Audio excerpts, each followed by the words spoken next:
Hi guys, and welcome to Sunderland vs Heerenveen. I think that's how you pronounce it. Match review. So we did lose by a goal to nil, and I have seen a lot of people, a lot of Sunderland fans, absolutely losing their shit over this for different reasons. Some are understandable, some I think it's a bit too much.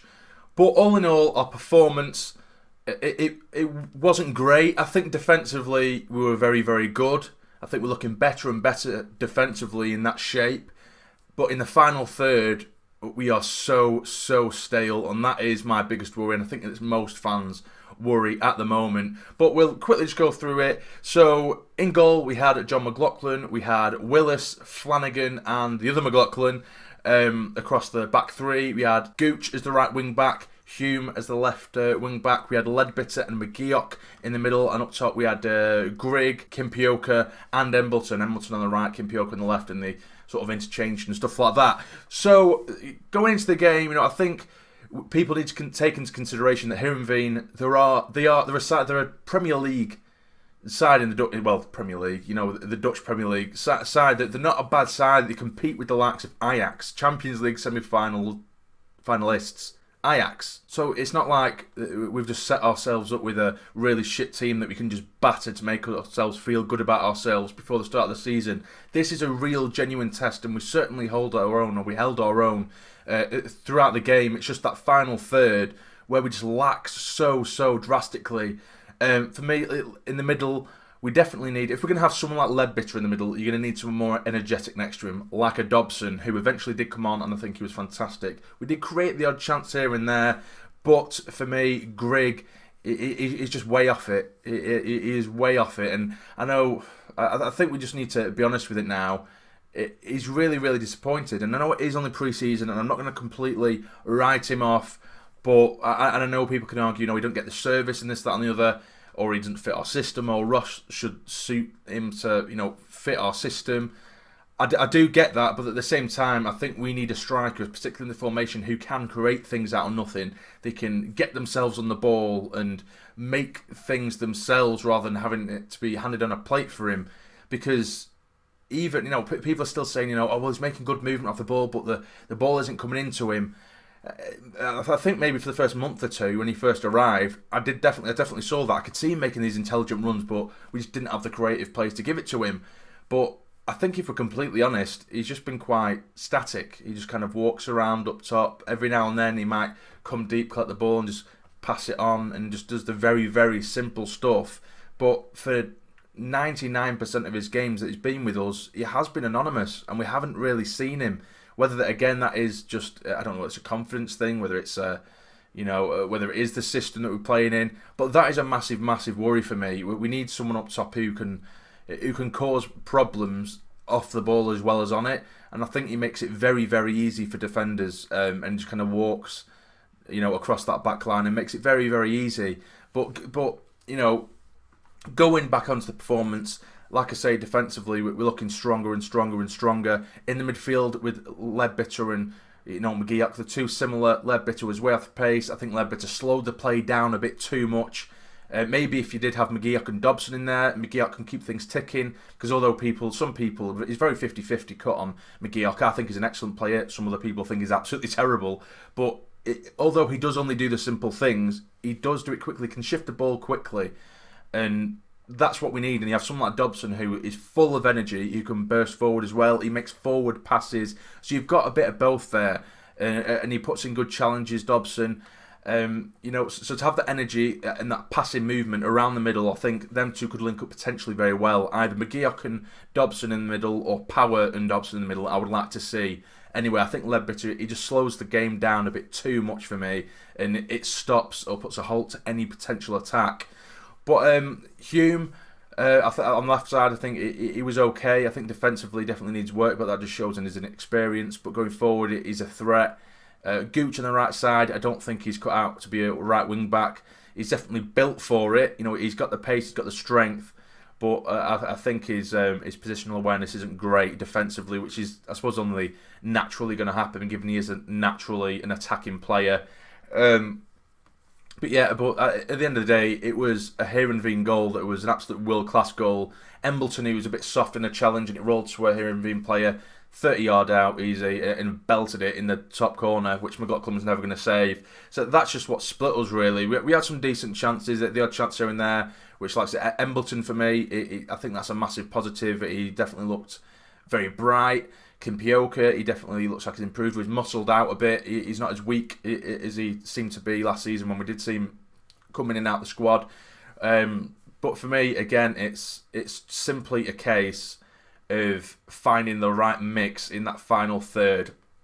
So I'm not going to linger too much on the result, although this is supposed to be a review of the game. But, you know, I don't want everyone to be all doom and gloom before it. Of course, the final third is a worry. It is a worry, but it is just a case of trying to find out what's best to put at that final third, because I think we're pretty sorted across the back. Willis has looked excellent. McLaughlin has looked absolutely amazing. I think he's looked fantastic.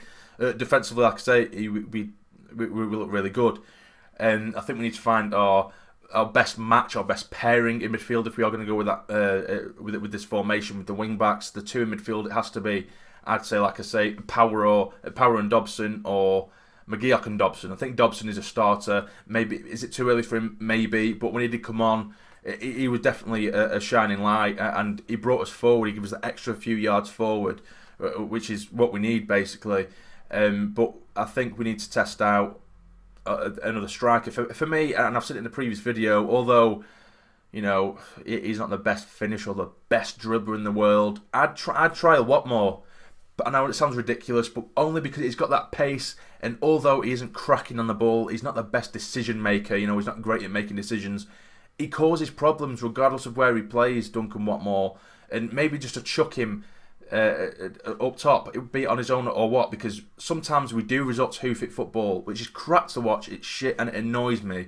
But someone like Grigg, he's very static. If you hoof it up to him, half the time he don't even attempt to go for it because he needs to be spoon-fed goals.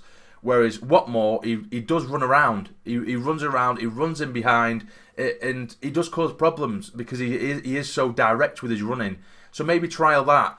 You know, I'm just trying to think of a way we can cause more problems up top, because in the minute it's the midfielders or the wingers who are trying to create things, because Grigg just isn't. It just isn't working for him at the minute. I hope to God we do find a way to get Grigg involved, but we've been saying this for months now, and he just doesn't seem to be hitting the ground running at all. But we shall see, and this is me just being blatantly honest about Grigg, because, you know, I feel like at the minute, or for the last few months, I've been doing it, and I'm guilty of it. I think we're trying to justify us spending 3 or 4 million on him, when in reality he scored 4 goals for us, and other than that, he's offered 0. Do you know what I mean? Do you know what I mean? And we're trying to justify that. Oh, well, he does make the intelligent runs, and we try and come up with as many excuses as possible, because it does look daft that we spent 3 million in League One on a striker. In all honesty, he's been shit. Do you know what I mean? So if we're brutally honest about it, that's just the way it has been. But hopefully he can turn it around, and I do support him every second of the way. But if we need to call it as we see it, and at the moment he has been shit. So yeah, we did lose 1-0. I'm not going to lose my head over it. I mean, like I say, it is only pre-season. Things drastically change from pre-season to competitive games. And, like, for example, last season, I think we were excellent throughout pre-season. We looked better and better and better. We were battering teams. And I don't think that, you know, we were playing probably arguably easier teams last pre-season. We were absolutely battering them, and we looked brilliant. And then it come to Charlton, first game of the season. And even though we did win 2-1, and it was great, that Gooch last-minute header, it was a very, in my eyes, it was quite a poor performance, or apart from the result, of course. Whereas we've been really tested in this pre-season. Of course, we played South Shields, we won 2-0. But then other than that, although we haven't been scoring goals, we've been playing, you know, Portuguese Premier sides. We've played now a Premier Dutch side. Do you know what I mean? We're playing higher calibre teams, and I think some people are forgetting that, because we're so used to just grabbing a load of lower league teams and just smashing them to make ourselves feel good during pre-season. But they've been really good run-outs. We need to stay positive.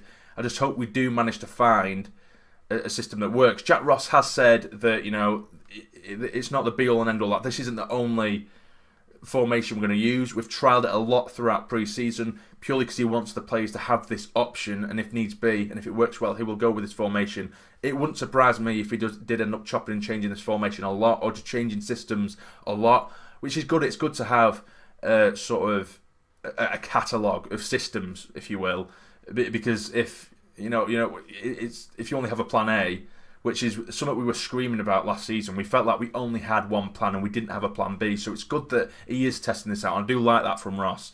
And you can't blame everything on Ross for example, for the final third.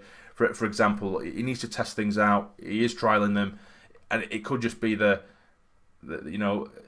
player that we do have it. I don't think it's necessarily all Ross's fault. That, say, for example, Grigg isn't scoring goals.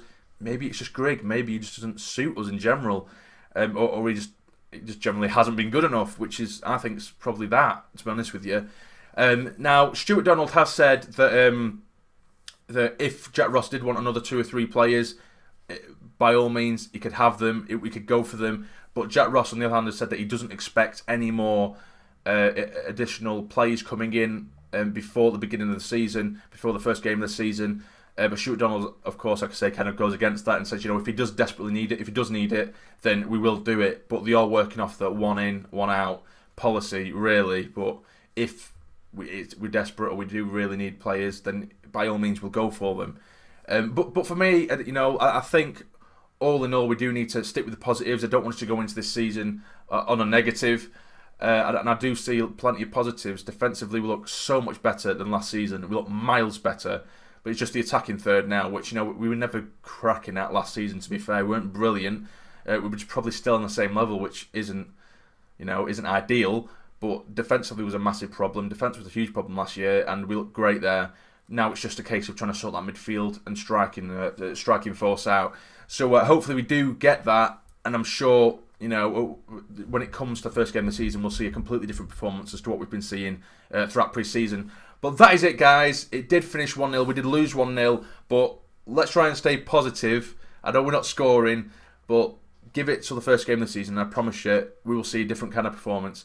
I hope to God anyway. But if you have enjoyed this video, please hit the like button for me. It would be massively, massively appreciated. And subscribe to the channel if you're not already to become a fully fledged member of the Sarny Army. But for now, you take care. Stay jamming.